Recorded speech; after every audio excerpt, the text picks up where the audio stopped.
આરતી છે ઘડીક વાર નહીં. અમે નાના હતા તો સાહેબ દાદા બાપુ અમે નાના હતા ને તો હું ગરિમા અમારે નેહડામાં હું ને મારે બેનું સાંજે દિયા આચમી જાય એટલે પાણી ગોળા બાજુ પાણી પીવા પાણી બાજુ હાલતા થાય ને મારે માને ખબર પડી જાય એટલે તરત જ એમ કે પાછા વળો પાછો વળ મને કહી દે. બેનું હોય તેને કહી દે પાણી ન પીવાય. કાં તો કે ધૂપ દીવાનું ટાણું થઈ ગયું છે.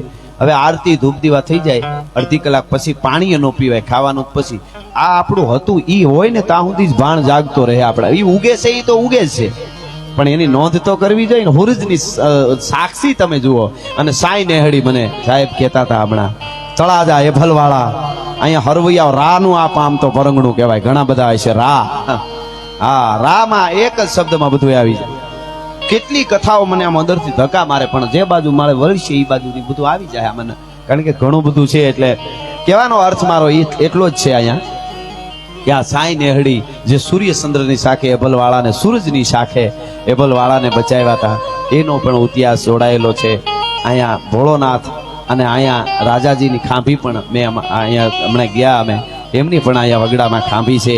એટલે હું દુવાસનથી શરૂઆત કરો તોય ધકમાર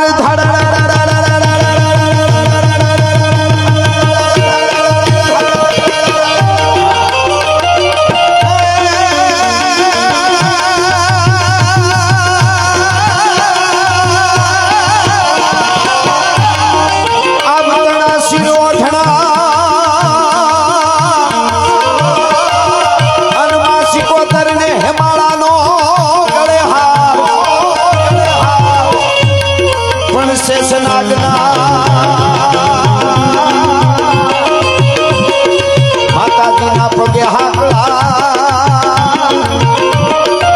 એ મારી શક્તિ સજે શણગા.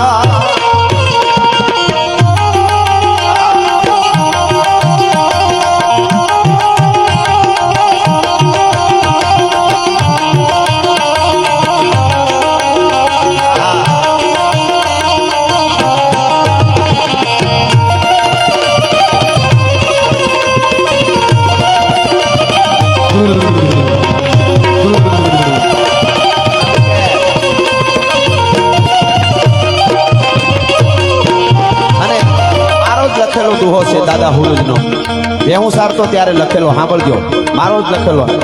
કેવી રીતે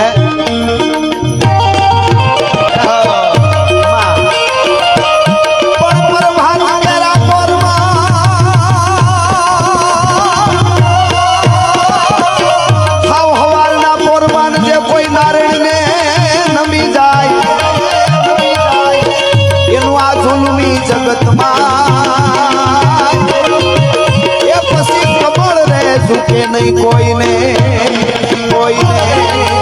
આ દુહો યુવાનો સમજ્યા જેવો છે. હું મેં ભેહું સારતો ત્યારે લખેલા દુહા હુરજના 2-5 એમાંનો એક દુહો. પ્રભાતના પોરમાં હાચે દલેથી હુરજને કોઈ નમી જાય દુનિયામાં કોઈને એને નમવું ન પડે એ ગેરંટી આપું છું. ભલા માણા હાચા દિલથી જો એને નમાઈ જાય તો જુલમી જગતમાં પછી એનું કમળ ઝૂકે નહીં કોઈને. અને બીજો મારો દુહો છે કે કળયુગ કેરા કૌભાંડમાં ઈશ્વર લે નહીં અવતાર પણ હવની લેહે સંભાળ કાયમ ઉઠીને કશ્યપરો. સૂરજ કે કળયુગ બહુ જામી ગયો ને પાપ વધી ગયા તો હવે હું નહીં હવે ઉગું એવું કીધું કોઈ.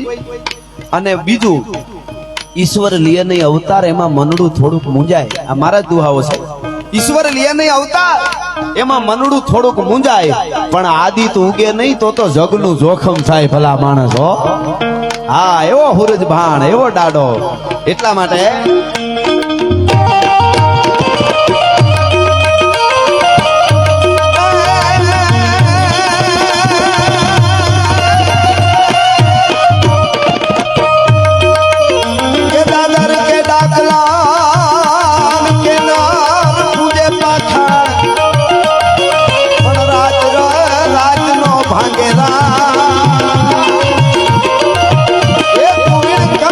કશ્યપ રાવો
દાડો શિવ અને દાડો સૂરજ બે હારે બેઠા છે એટલે વધારે હેરાન નહીં કરું, થોડી ઠંડી પણ છે, પણ મને 30 સેકન્ડ માટે તમારે બધાને તાલ આપવાનો, બે હાથ ઊંચા કરીને હું શિવ તાંડવ ગાઉં. એટલે આ બાજુ બેઠેલા બધા, આ બાજુ પાછળ ઉભા માતાઓ બેનો બધા ઘોળ કરવા વાળા આવે એ ભલે ઘોળ કરે, પણ આપ બધા મને 30 સેકન્ડ માટે બે હાથ ઊંચા કરીને એવો તાલ આપો, હમણાં તાલ વાગે એટલે તો શિવ તાંડવ પણ ગવાઈ જાય, એટલે દાદા શિવની પણ બધા વતી વંદના થઈ જાય. કેવી રીતે? હા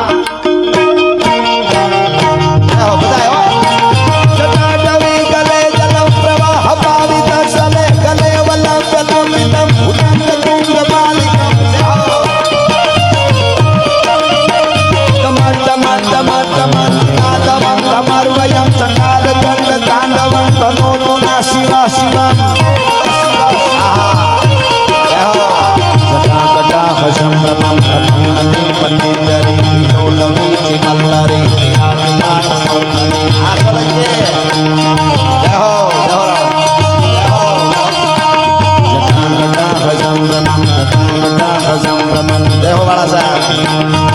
ધન્યવાદ, આભાર બધાનો.